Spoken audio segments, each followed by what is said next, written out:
عشاق الزعيم في كل مكان، هذه جولة رياضية جديدة من داخل استديوهات هلال نود. أهلا بكم.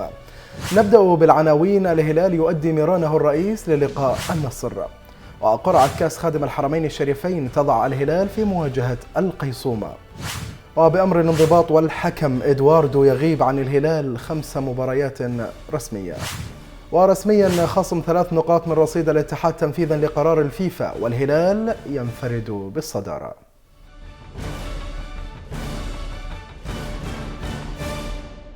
وإلى التفاصيل. لدى فريق الهلال الأول لكرة القدم مساء السبت ميرانه الرئيس استعدادا لمواجهة النصر عند الساعة 7:50 مساء الاثنين المقبل على استاد الملك فهد الدولي في العاصمة الرياض، وذلك ضمن مباريات أو الدور النصف النهائي من كأس سمو ولي العهد، حيث ركز مدير الجهاز الفني الأرجنتيني دياز في الحصة التدريبية على الجوانب التكتيكية.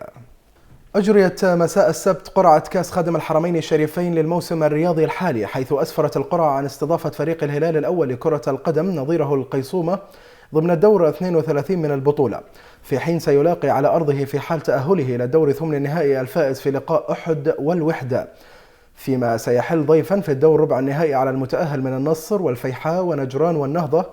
ممثل الهلال خالد المغيربي تحدث عن جاهزية الهلال لأي فريق. هذا من حظ الجمهور أنه بيشاهد 4 مباريات السنة هذه، لكن بإذن الله تعالى الهلال جاهز لكل البطولات، وإن شاء الله ربك بيسر بإذن الله تعالى.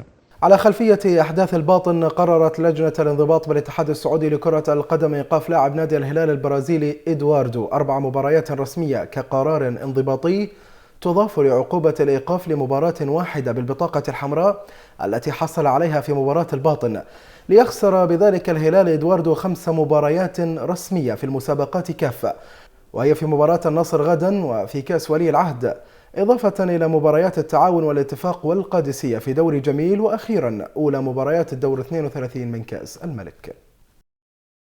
أعلن الاتحاد السعودي لكرة القدم مساء السبت توجيه لجنة الانضباط بإلزام لجنة المسابقات بتنفيذ قرار الفيفا والقاضي بخصم 3 نقاط من رصيد الاتحاد في الدوري المحلي بصورة فورية، وذلك على خلفية قضية نادي الاتحاد مع لاعب الوسط الأرجنتيني مانسو بداعي وجود مستحقات متأخرة للاعب، وبذلك تراجع نادي الاتحاد إلى المركز الثالث في جدول الترتيب لينفرد نادي الهلال بصدارة ترتيب دوري جميل ب34 نقطة.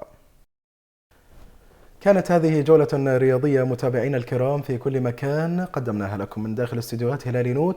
يمكنكم أيضا التواصل معنا عبر مواقع التواصل الاجتماعي. نلقاكم دائما وأنتم بكل خير. طابت أوقاتكم.